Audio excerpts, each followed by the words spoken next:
আছো আর আমিও ভালো আছি। আমার নতুন আরও একটি ভিডিওতে তোমাদের সবাইকে জানাই অনেক অনেক স্বাগত। আর এখন ঘড়ির কাঁটায় দুপুর 1:30টার মতো বাজে। তো স্নান টান করে রেডি হয়ে গেছি, কোথাও যাব না আসলে, স্নান করে ড্রেস পরে নিয়েছি। আর আজকে একটা শাড়ি পরেছি, এই শাড়িটা বাবার বাড়ি থেকে নিয়ে এসেছি। তো এই শাড়িটা বেশ ভালো লেগেছিলো, ওই জন্য আজকে সকালবেলা ধুয়ে দিয়েছিলাম আর এখন এইমাত্র জাস্ট পরলাম। আর সকাল থেকে বাড়িতে অনেক কাজকর্ম ছিল, যেমন ঝুল ঝাড়াঝুড়ি করেছি, তারপর কাচাকুচি করেছি, সমস্ত কিছু করে আর এই মাত্র জাস্ট স্নান করে উঠলাম। এখন রান্না করব, গোপালকে স্নান করাবো, সারাদিন অনেক কাজকর্ম রয়েছে, সবটাই তোমাদের সাথে শেয়ার করবো, তোমরা সাথে থাকো।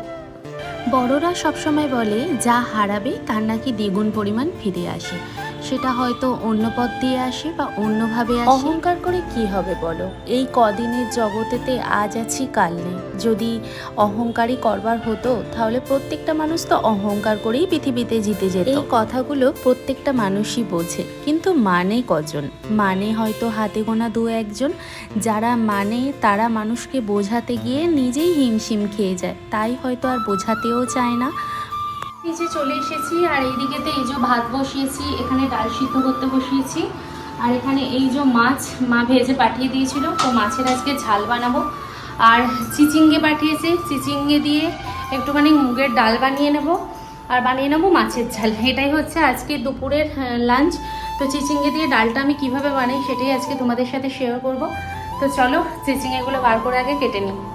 যতদিন বেঁচে থাকবো ততদিন মানুষের উপকার করব, কারো অপকার কখনো করিনি আর আগে গিয়েও কখনো করব না। আজকে রান্না করব ভাবলাম এক, আর রান্না করেছি আর এক।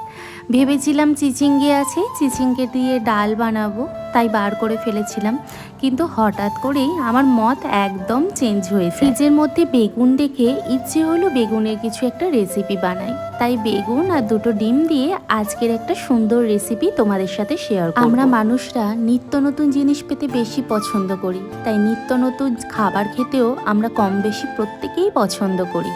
আবার পুজোর আমেজ এসে গেছে বলে কথা, পুজোর আমেজ গোটা শরীর যেন মেখে রয়েছে। তার সাথে নতুন নতুন খাবার খেতে কেনাই বা পছন্দ করে বলো। নতুনভাবেই নতুন রেসিপিটা বাড়িতে একদিন ট্রাই করে দেখো, আশা করি তোমাদের প্রত্যেকের খুব ভালো লাগবে এবং বাড়ির প্রত্যেককেও খাইয়ে দেখো, তারা তোমার সত্যিই সুনাম করবে। জীবনটা যেমন একঘেয়েমি হয়ে উঠেছে, প্রত্যেক দিনের খাবারগুলোও যেন আমাদের কাছে একঘেয়েমি উঠেছে। তাই একটু নিত্য নতুন যদি মশলাদার খাবার কিছু হয় তাহলে আর কি চাই। রেসিপিটি বানানোর জন্য একটি বেগুন আর দুটো আমি ডিম নিয়েছি। বেগুনটাকে ছোট ছোট করে কুচি কুচি করে নিয়েছি আর এখানে পেঁয়াজও কিছুটা কুচি কুচি করে নিলাম। সঙ্গে দেবো কাঁচা লঙ্কা, কাঁচা লঙ্কাও দুটোর মতো কুচি কুচি করে নিয়েছি। সবগুলোকে একসঙ্গে একটা বাওয়ালের মধ্যে নিয়ে নিলাম। প্রত্যেকটা জিনিসকে ভালো করে ধুয়ে নিয়েছিলাম আর ধুয়ে জল ঝরিয়ে নিয়েছি।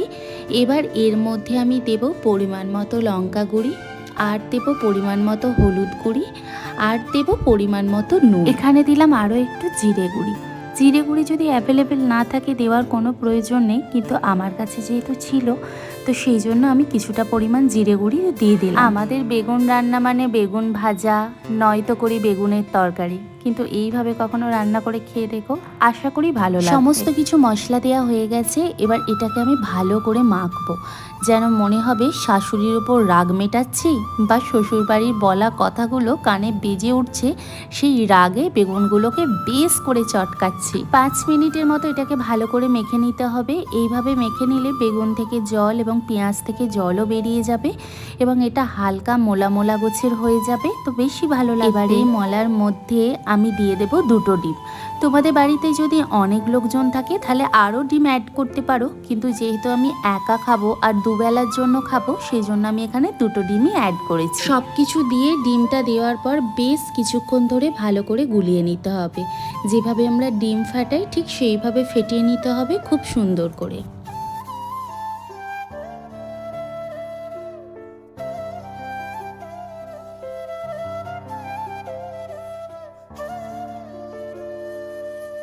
সমস্ত কিছু মশলা রেডি করে রাখা আছে। এবার আমি গ্যাসের মধ্যে একটা ফ্রাই প্যান বসিয়ে দিলাম। ফ্রাই প্যানটা প্রায় গরম হয়ে এসেছে। এবার এর মধ্যে আমি দিয়ে দেব সর্ষের তেল। পুরো রান্নাটাই আজকে আমি সর্ষের তেলের মাধ্যমে করব, তাতে খেতে বেশি ভালো হবে। তেলটা গরম হয়ে যেতে এর মধ্যে আমি ফেটিয়ে রাখা ডিম, বেগুন এবং পেঁয়াজের মিশ্রণটা দিয়ে দিলাম। দিয়ে ভালো করে চারিপাশে আগে চাড়িয়ে নেব।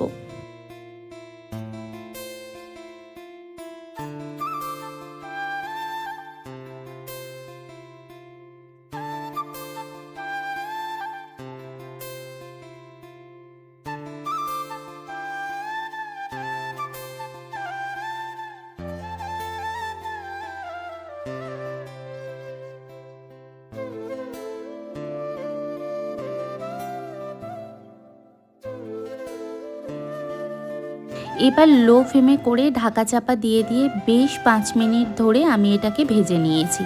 আমার রেডি হয়ে গেল ডিম এবং বেগুন ভাজা। এইভাবে কখনো ভাজা করে খেয়ে দেখো, আশা করি ভালো লাগবে। ডিম বেগুন রান্না করব আর সেটা খেয়ে তোমাদেরকে দেখাবো না, সেটা কি কখনো হয়? অসাধারণ খেতে হয়েছিল আর একটা অসাধারণ ফ্লেভার মুখের মধ্যে আসছিল। ঠিক মনে হচ্ছিল ডিমের ভেতর চিজ দিয়ে রান্না করলে ঠিক যেমন লাগে ঠিক সেরকম। খাবার খেতে খেতে হঠাৎ মনে পড়ে গেল, আরে তোমাদেরকে তো আমি গুড নিউজটাই শেয়ার করা হয়নি। আজকের গুড নিউজ হচ্ছে আমার বোনের বাচ্চা হয়েছে। তো কি বাচ্চা হয়েছে সেটা আমি তোমাদেরকে পরে শেয়ার করব। তো সবাই আমাদের ছোট্ট বাচ্চাটাকে পৃথিবীতে আসার জন্য দোয়া করো এবং ভালোবাসা দিও। সবাই ভালো থেকো।